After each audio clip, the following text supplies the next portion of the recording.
So I finally come about making a video on this book, which I finished a couple weeks ago. The main thesis of which is this: climate change is no longer something we can fight to avoid. All we can do now is simply survive. The first half of the book describes the causes, effects, and overall situation we're in as a result of a rapidly warming planet. The second half offers what essentially amounts to a global layout for a survival mode civilization. Towards the end of the author's introduction, he mentions that his greatest fear is that many of those set on fighting climate change will lose hope and give up entirely.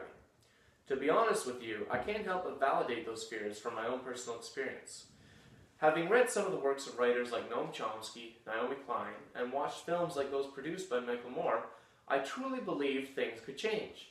I truly believed enough people could be informed and motivated to act fast enough to stop the planet from approaching an average temperature from one day reaching 2 degrees Celsius.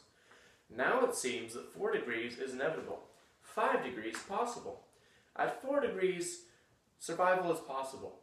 At 6, it is extremely improbable. These predictions are getting worse and worse. Even 4-degree survival would require international peace and cooperation at an unprecedented level. The past decade was a truly defining moment for the human race. We had a choice. We could have accepted the limits to economic growth and avoided this problem altogether. Instead, we've crippled any hopes for advancement for at least 1,000 years.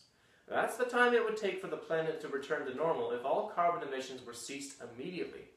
The choice we now face will dictate whether we even live to tell the tale in a century. It's been suggested that it is the nature of intelligent species to destroy themselves. Upon presenting to you some of the contents of the first half of this book, I invite you to do your own research and decide for yourself. Either way, we'll soon find out.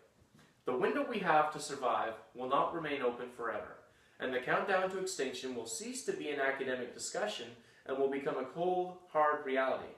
Let's begin by talking about feedback mechanisms.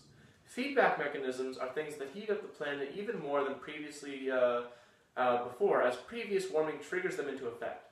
For example, methane gas trapped below the Arctic ice is released when the ice melts, warming the planet at an even more accelerated rate. A both disturbing and alarming aspect of this is that some previously labeled carbon sinks, environmental phenomena that absorb carbon, are now themselves becoming feedback mechanisms and major sources of carbon. Forests and swamps, for example, become so dry that they are at ever-increased risk of burning up and themselves emitting carbon into the atmosphere, further warming the planet. Canada's forests alone carry 186 billion tons of carbon, an amount equivalent to burning coal and oil for 27 years.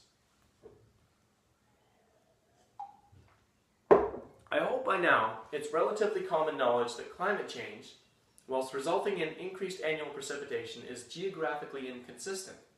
A severe flood can happen in one region, whilst a severe drought occurs elsewhere. The area of concern lies in the fact that the specific arrangement of these phenomena are threatening our global food and water supply. Wheat production could fall by 20 to 40% in what Britain's chief scientist calls a perfect storm of food and water shortages by 2030. That's 14 years away. Is this really so far off that we can afford to ignore it anymore? I'd also like to point out that increased global temperatures make disease proliferation much more likely, as we've already seen with malaria and dengue fever. In 2001, Mexico and El Salvador reported 4 and 20 times more cases of dengue fever respectively compared to the 5 previous years. In 2008, Brazil saw over 1 million cases and called in the army to deal with the crisis. To conclude, I'd like to discuss what I view as the most alarming of these topics: terrorism. A 2013 study by Marshall Burke analyzes a number of previous studies in light of new evidence and reveals that climate change is related to conflict because it affects economic conditions. A very hot or dry year, for example, will affect people's livelihoods and ultimately influence their decisions about joining conflicts. The study shows that a single unit of standard deviation towards hotter conditions by 0.4 degrees Celsius per year results in about a 4% increase in personal violence, such as assault and murder, and a 14% increase in conflict between groups, such as riots and civil wars. 2 to 4 deviations are expected by 2050. That's 28 to 56% more macro-level violence.